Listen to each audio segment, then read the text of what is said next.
The greatest stories, the ones that shape you and influence you, that become iconic culturally, those great stories have at least one thing in common. The great ones all have very pronounced themes. They're dealing with something. They're doing something. They're not just telling a story for the sake of telling a story to get from A to Z and make a couple bucks. They want to say something. You might not always like the themes. You might not always agree with the themes. But the stuff that makes a dent societally or in your own mind, heart, psyche, they always have these themes that maybe you don't catch on your first pass. But when you think back on it, you're like, oh, wow, look at the way the author introduced that theme and then teased out those notes as we went along with the story.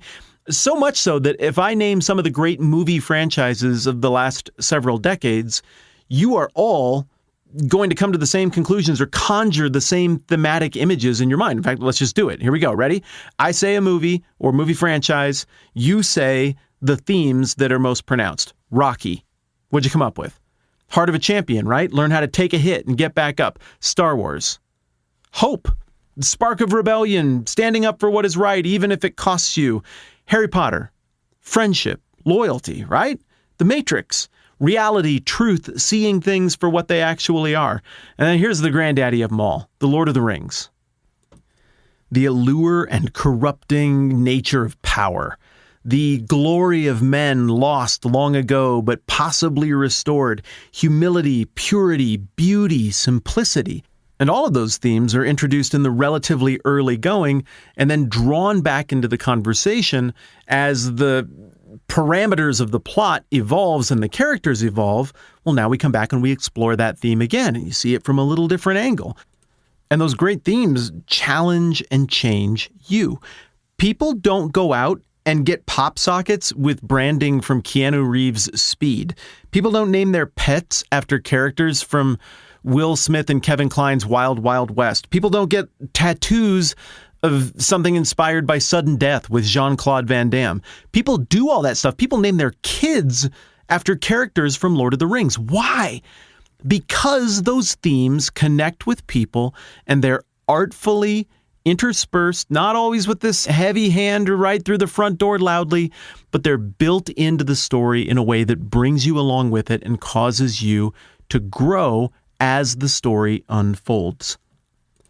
Likewise, the Bible, the Gospels, Matthew, the teachings, the words of Jesus have such staying power, not just because there's the credible claim of deity behind it, but even for people who don't think there's a deity behind it, it has staying power because it's thematically beautiful and because it's a growth document that speaks to the heart of human beings, that understands humans, and to read through it is to be challenged and to grow. Well, when we look at the speeches of Jesus in Matthew chapter 5 and then moving forward throughout the rest of Matthew, the themes are very evident. You got this kingdom. The kingdom is better than anything else that competes with it. It's the truest, realest thing ever. It has a king. The right response to this king is to assume a posture of humility and servanthood before the king. The king, by his benevolence, grants admission to the kingdom. It's his to give, it's his to take away, but he's generous with it.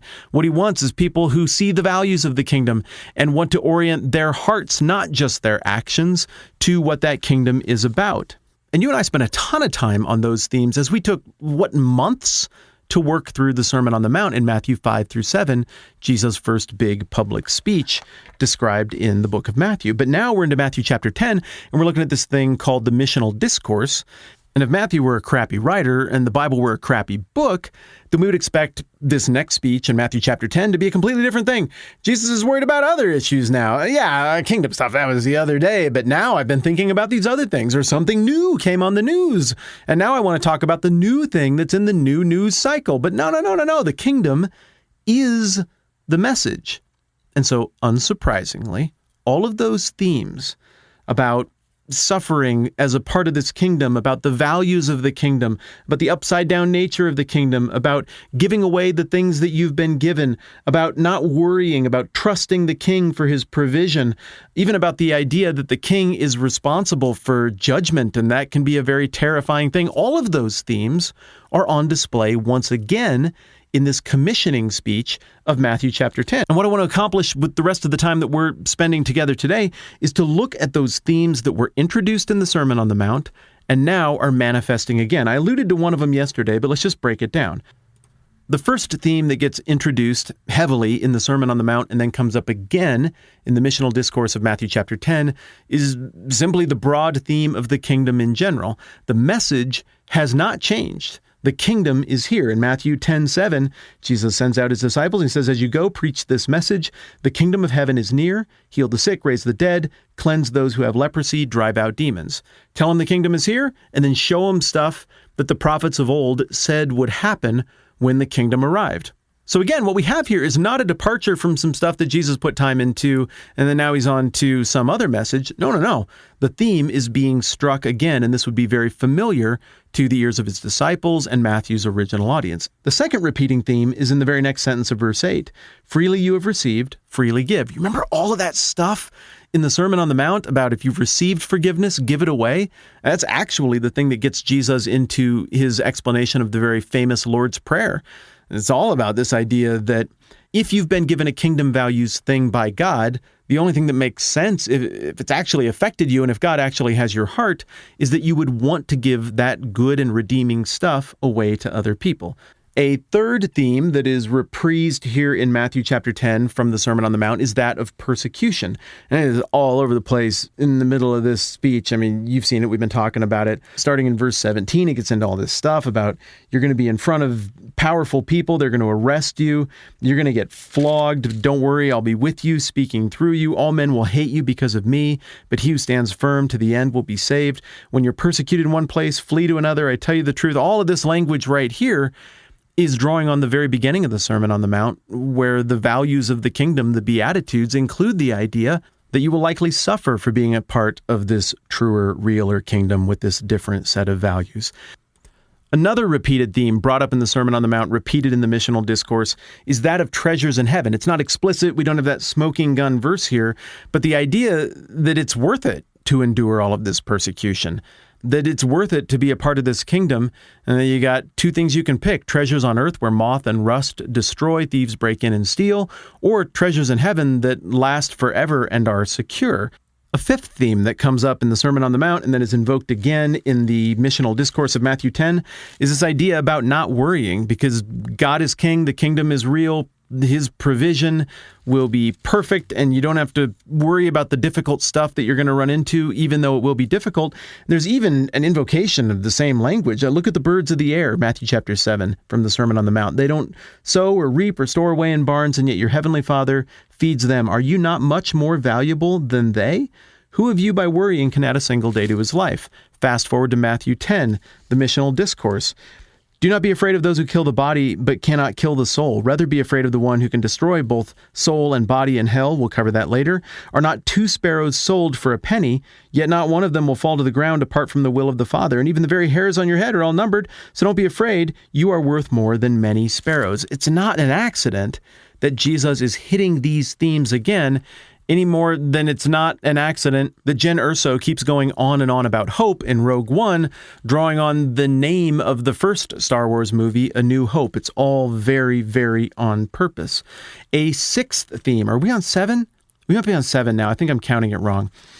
This is the idea of judgment. At the end of Matthew chapter 7, you get this horrifying part of the Bible where Jesus is like, watch out for all of these false prophets, and not everybody who says to me, Lord, Lord, will enter the kingdom of heaven. And there'll be a lot of people who are like, what? Didn't we do this? And didn't we do that? And I'll say, I never knew you. Likewise, in the missional discourse, we double down on this theme of God's just judgment. Again, I don't want to do it. I'm not qualified to do it. I'm not able to dish it out. But if the God of the universe chooses to judge, he's authoritative to do so. Whoever acknowledges me before men, I will also acknowledge him before my Father in heaven. This is Matthew 10 again, the missional discourse.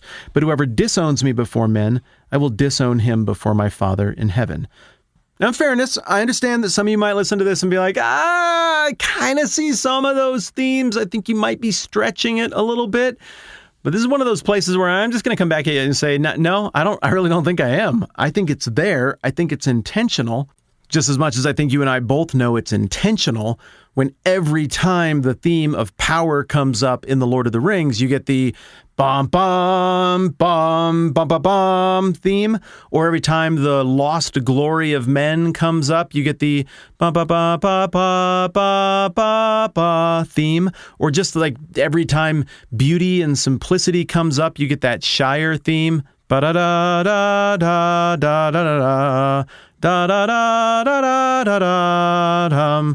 They're all there for a reason. It's to subtly evoke the things you felt and the things that you caught, even if it was in the secret part of your brain when those meaningful beats were brought up earlier in the story. Likewise here, I think Matthew, I think Jesus are on the same page that certain themes that needed to be introduced that are vital for shaping the reader and for communicating the message in both the overt overtone ways that you can't miss and the subtle undertone ways that make stuff get through the armor and actually change you and affect you. Those things are repeated on purpose, they're introduced, and they're going to continue to be invoked throughout the narrative. The reason I wanted to step aside today and take a little extra time to look at this was in part to just give full treatment to all of the wrinkles and layers of the missional discourse, but also to set us up for success as we move forward in Matthew so that we can have our antenna out all the more for when those little themes play so that we can connect better at the intellectual level and also so that we can connect better at the level of the soul and the conscience as we work through the text. Thanks for tolerating my singing. I'm Matt. This is the 10-Minute Bible Hour podcast. Let's do this again soon.